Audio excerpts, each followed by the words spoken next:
Welcome to this training lesson on starting up the Viper. In some missions, you will find yourself in a cold and dark Viper that you'll need to bring to life. While this can be a rather long process described in the manual, you can also enable the auto start function. However, for this lesson, we'll review the full startup procedure.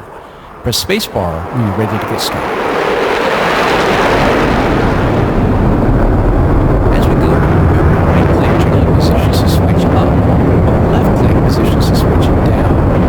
First, position the main power switch to battery with a click of the right mouse button. This connects the aircraft's battery to essential systems and provides power needed for engine ignition.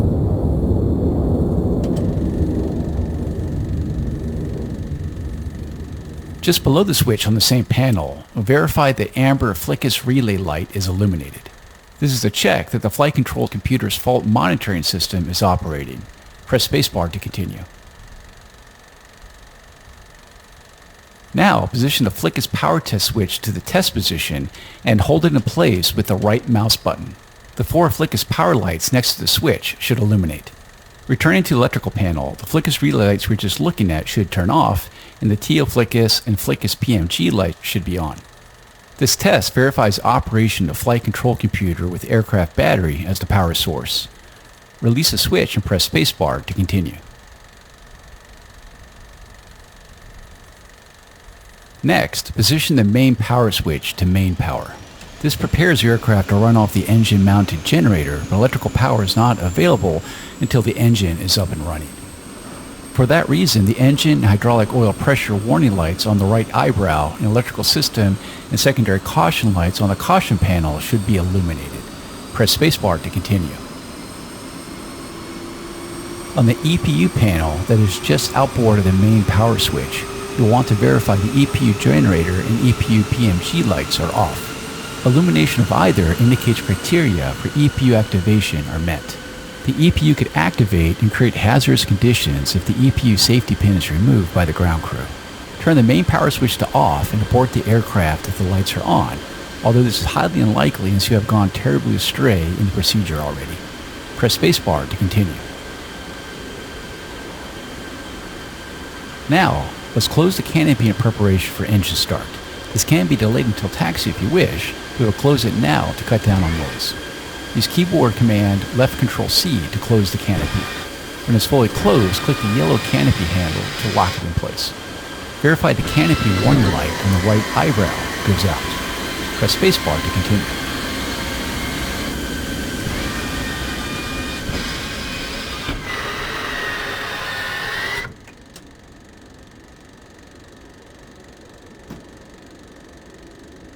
Now it's time to get the engine up and running. This can go quickly, so feel free to restart the mission at any point if there's something you want to watch more closely.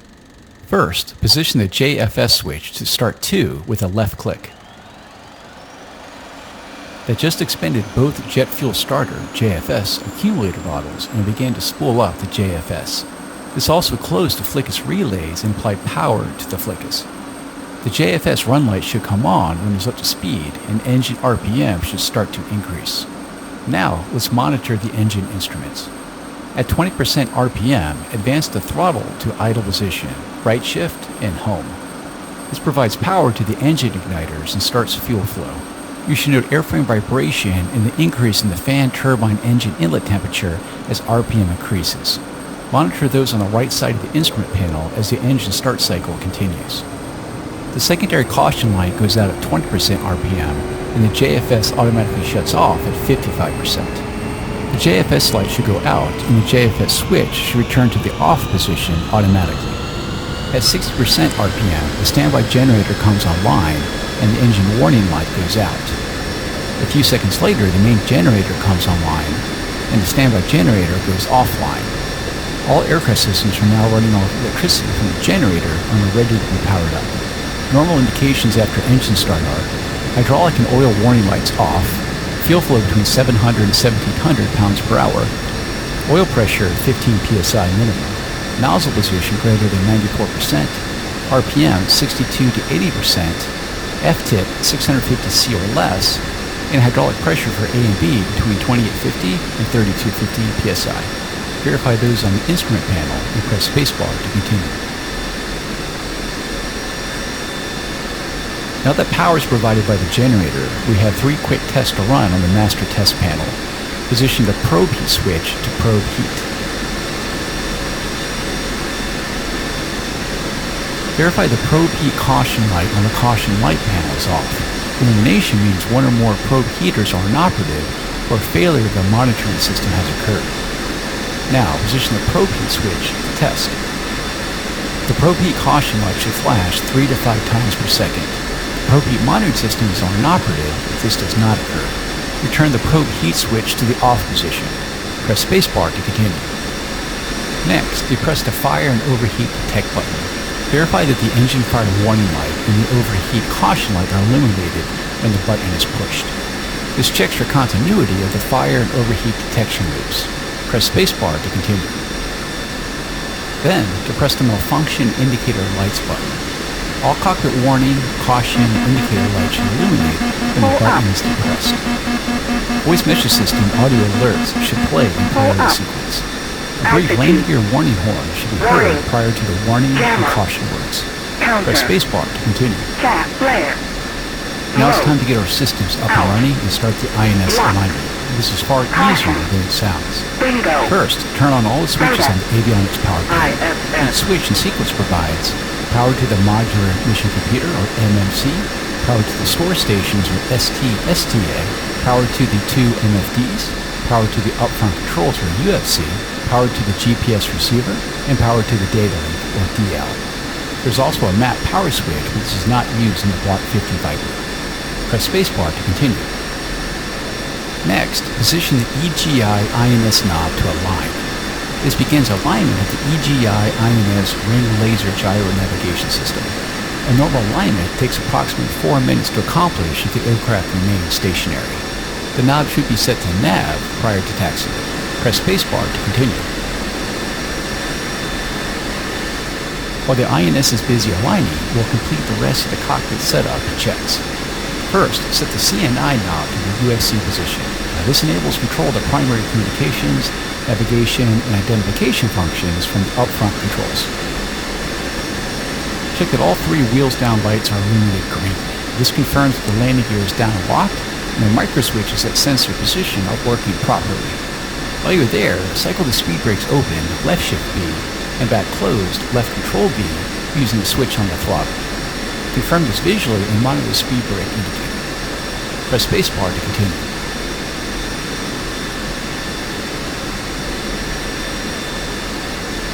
Next, engage the standby ADI on the instrument panel. This can be done by rotating the knob until the aircraft symbol is aligned with the horizon. Press spacebar to continue. On the sensor power panel, turn on these 3 switches. Right hardpoint switch, on with the targeting pods installed. FCR switch to FCR, radar altimeter switch to radar altimeter. Radar and radar altimeter transmissions are inhibited until the aircraft becomes airborne, but activation of these systems may be delayed until just before takeoff. Press spacebar to continue.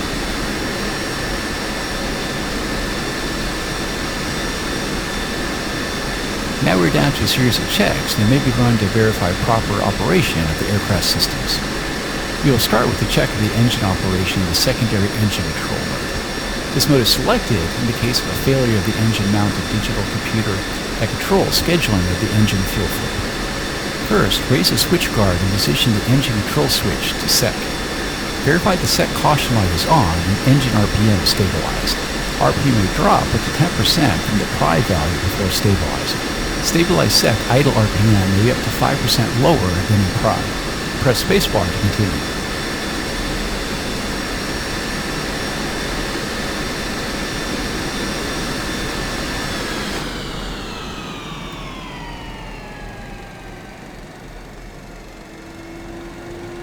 Now hold down the wheel brake for the next part so your aircraft does not move.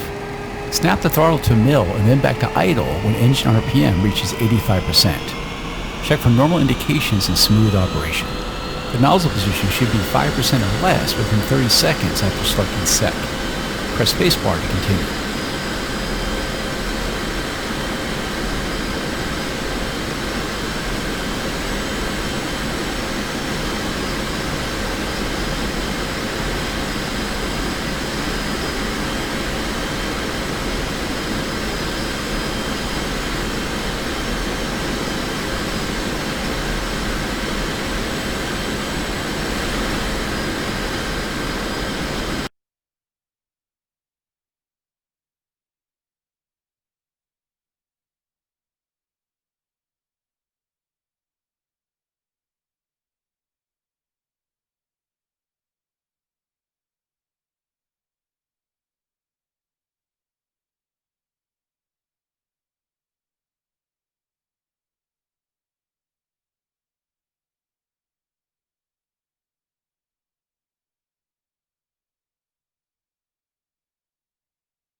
Now, set the engine control switch back to prime and load the switch guard.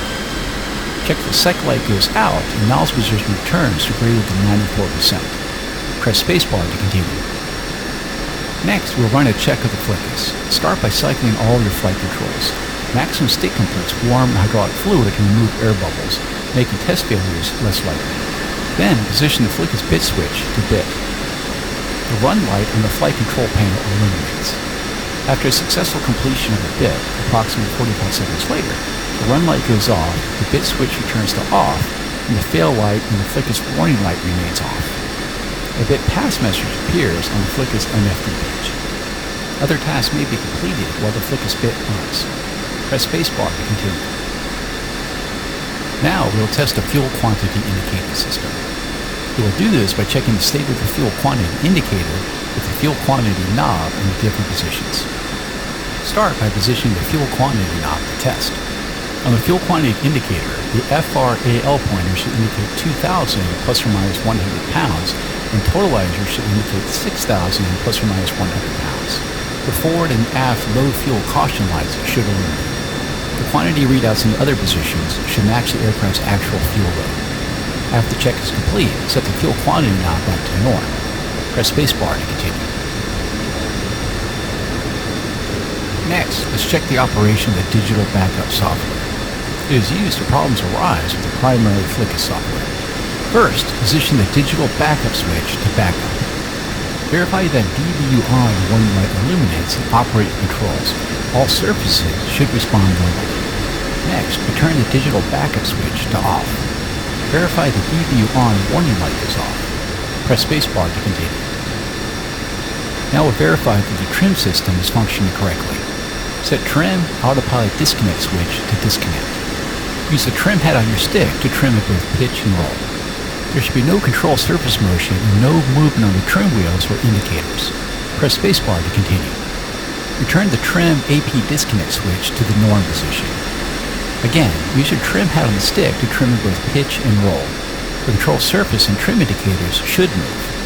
Center the trim for pitch and roll and use the yaw trim dial to check the center trim for yaw.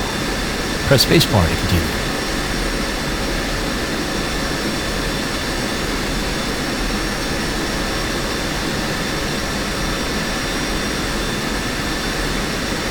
Next is to check if the manual pitch override system is working correctly.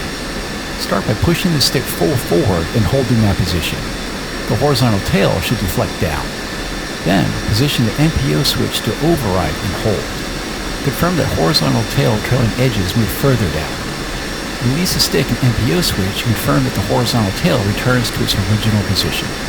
Press spacebar to continue. The last check is the emergency power unit. This check verifies EPU electrical power is available in case of an emergency. It may be delayed until just before takeoff if desired. First, check EPU fuel quantity reads 95 to 102%. Next, set oxygen to 100%. Then, holding down the brake, increase engine RPM to 10% above normal idle. Press spacebar to continue.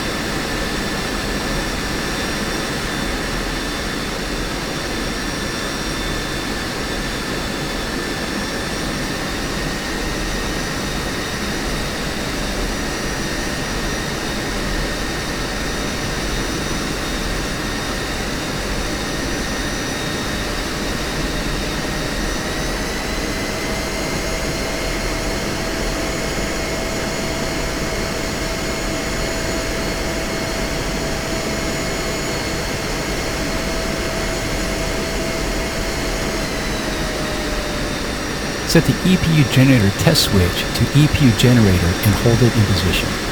Check the following lights: EPU air light on, EPU generator and EPU PNG lights off, flickus power lights on, EPU run light on for a minimum of 5 seconds. Press spacebar to continue.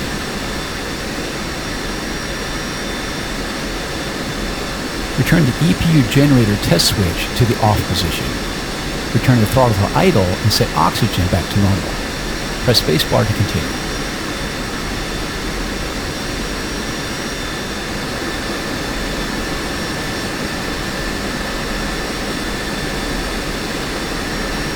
That's it. You are ready to taxi as soon as your INS alignment is complete, and you position the EGI INS knob to nav. Use the time on the ground to set up your avionics systems for the assigned mission. Things to consider include SMS page and profiles, radio channels and frequencies, navigation data, bingo fuel settings, ALO settings, and any other systems applicable to the mission. We will pick up again at this point in the lesson that covers taxi and takeoff. You may use the escape key to exit the mission now, or continue to explore the aircraft on your own.